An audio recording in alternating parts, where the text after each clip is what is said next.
নৱভাৰতৰ স্বপ্নদ্ৰষ্টা প্ৰাক্তন প্ৰধানমন্ত্ৰী বিজেপিৰ প্ৰতিষ্ঠাপক সভাপতি ভাৰতৰত্ন অটল বিহাৰী বাজপেয়ীৰ আজি পুণ্যতিথি।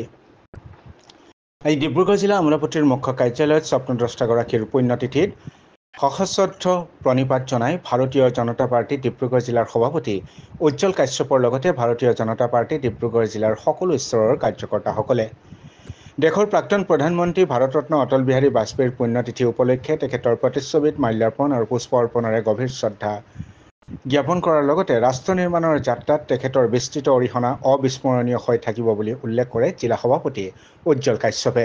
মই 1924 চনৰ 25 ডিচেম্বৰত এই মহান ব্যক্তিজনৰ জন্ম হৈছিলে। তেখেতৰ আমি সকলোৱে তেখেতক শ্ৰদ্ধা কৰোঁ।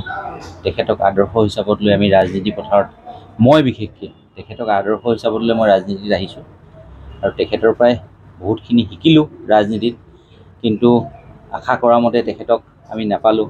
তেখেতে জীৱন পৰিক্ৰমা সমাপ্তি কৰি আজিৰ পৰা 6 বছৰ আগত তেখেতে এই লীলা সংসাৰৰ পৰা ত্যাগ কৰিলে জীৱন। আজি তেখেতৰ 6ষ্ঠতম পুণ্যতিথি। ভাৰতীয় জনতা পাৰ্টীৰ প্ৰতিজন দলীয় কৰ্মীয়ে তেখেতক গভীৰ শ্ৰদ্ধাঞ্জলি জ্ঞাপন কৰিছে। আমিও আজি ভাৰতীয় জনতা পাৰ্টীৰ যিটো জিলা মুখ্য কাৰ্যালয় ইয়াত তেখেতক গভীৰ শ্ৰদ্ধাঞ্জলি জ্ঞাপন কৰি তেখেতৰ শ্ৰীচৰণত আমি বন্তি প্ৰজ্বলন কৰিছোঁ। তেখেতে যি দেখুৱাই গ'ল আদৰ্শ, সেই আদৰ্শক অনুপ্ৰাণিত হৈ চেষ্টা কৰিম আমি যিমান দিন ৰাজনীতি পথাৰত থাকিম তেওঁৰ আদৰ্শ অনুসৰণ কৰি ৰাজনীতি কৰিবৰ কাৰণে আমি চেষ্টা কৰিম। প্ৰাক্তন প্ৰধানমন্ত্ৰীগৰাকীৰ শ্ৰদ্ধাঞ্জলি অনুষ্ঠানত ভাৰতীয় জনতা পাৰ্টীৰ ডিব্ৰুগড় জিলা আৰু 8টা মৰ্চাৰ সভাপতি আৰু সাধাৰণ সম্পাদকৰ লগতে কাৰ্যকৰ্তাসকল উপস্থিত থাকে।